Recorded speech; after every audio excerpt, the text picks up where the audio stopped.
Hi guys, dito rin na ta sa tong pag-vlog karon no. Mawasad ni ang continuation na meeting sa D1 na may pining ang intern karon sa atong institute guys, kundi ang Institute of Criminal Justice Education. So nagready ta diri guys nga dapat isnapi atong bearings kay naa atong core commander dito nga si Sir Mulo ug naasad si Isto nga si Sir Salinas ug ang mga training staff dati guys nga na si Iswan, si Istre, si Ispor dapat isnapita kay para dili ta malason. So karon guys, nag-prepare ta diri, nagplastar tas tong nawong. No, pinaka-importante. So karon guys, padulong na kita mo biyahe no sa Function Hall 1, padulong na ta sa event, nagbiyahe na kita guys, padulong na ta sa event.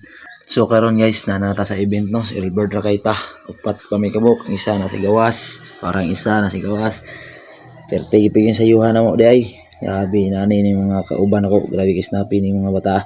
So karon nag-andam na lang ta sa tong kaugalingon kay para sa event nga magsugod. So karon guys, nagsugod na gid ang event no. O grabe gid ka daghan sa tawo, grabe hulba.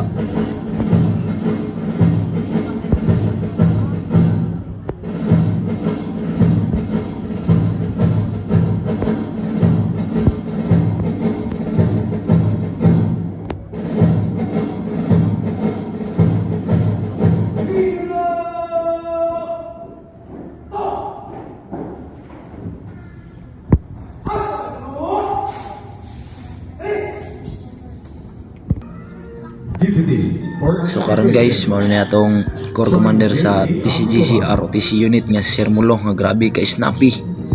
Grabe ka disiplinado. Portable pa kayo nga pagka-core commander. Ug ang kasunod guys nga si Sir Peralta ang S1 last year. Nga grabe pud ka snappy ug disiplinado ni nga mga tawo. Karon guys, ang mga colors na puno ato lang taon ang ilahang snappy nga pag-execute.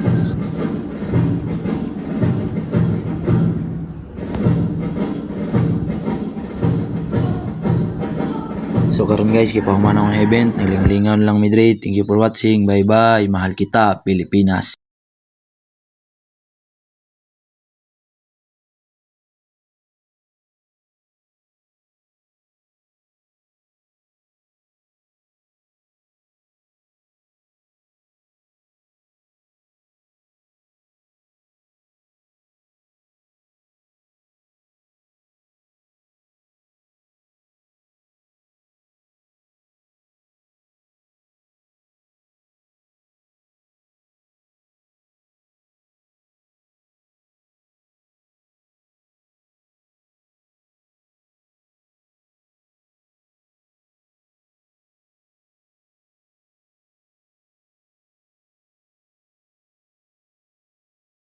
Na atong mga kumpare dira nga si pare Alburia, pare Mongkawil, matabang ng mga tawhana.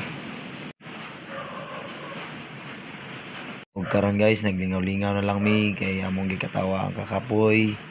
Ug mao to guys, salamat.